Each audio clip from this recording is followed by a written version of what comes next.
వినాయక చవితి హిందువులు అత్యంత భక్తి శ్రద్ధలతో జరుపుకునే ఈ పండుగకు పల్లెపల్లెలు ముస్తాబయ్యాయి.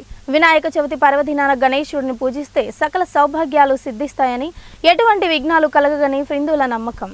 ఆ మేరకు ఆలయాలతో పాటు ప్రతి ఇంట్లో వినాయకుడిని అధిష్ఠించి ప్రత్యేకంగా పూజలు నిర్వహిస్తారని శ్రీ సాయి వసత trust chairman Venkata Subbareddy legal advocate Krishna తెలిపారు. ఈ సందర్భంగా వారు మాట్లాడుతూ మట్టి విగ్రహాలను వాడడం మంచిదని, వినాయకుడిని పవిత్రతతో పూజించి ఆయన వ్రతకల్పం కథ వింటే పుణ్యం దొరుకుతుందని విశ్వాసం హిందువుల్లో నెలకొని ఉంటుందని, ఈ మేరకు అమ్మవారి సన్నిధిలో గణనాథుడికి ప్రత్యేక పూజలు నిర్వహించినట్లు పేర్కొన్నారు. మట్టితో తయారు చేసిన గణేశుడి విగ్రహాలు ఎక్కువగా వాడటం మంచిదని పెద్దలు చెబుతున్నారు. ఈ రోజు గణేశుడి విగ్రహానికి ప్రత్యేకంగా పూలతో పూజలు నిర్వహించినట్లు పేర్కొన్నారు.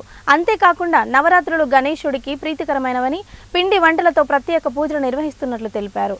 నవరాత్రుల అనంతరం నిమజ్జన కార్యక్రమం గ్రామస్తులతో కన్నుల పండుగగా అంగరంగ వైభవంగా బాణా సంచాలు పేలుస్తూ గ్రామ పురవీధుల గుండా నిమజ్జన కార్యక్రమం జరుగుతుందని తెలియజేశారు.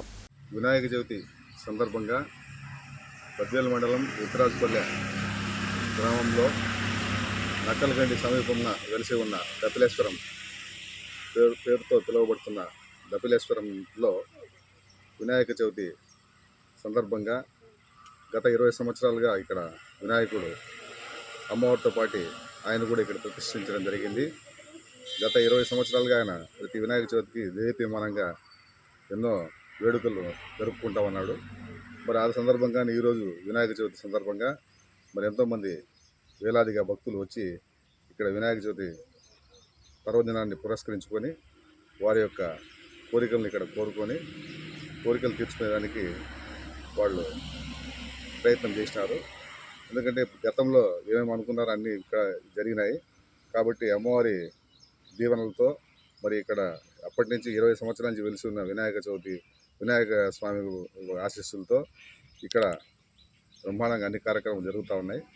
కాబట్టి ఈ ఈ దేవస్థానాన్ని తర్వాత ఈ దపిలేశ్వరాన్ని మొత్తానికి ఏర్పరిచినటువంటి ఈ trust board chairman Shri Dapilamma trust board chairman Shri సోదరు సుబ్బారెడ్డి గారు ఆధ్వర్యంలో గత 20 సంవత్సరాలుగా ఇక్కడ దేదీప్యమానంగా జరుగుతూ ఉంది. మరి దాని కార్యక్రమాన్ని ఎంతో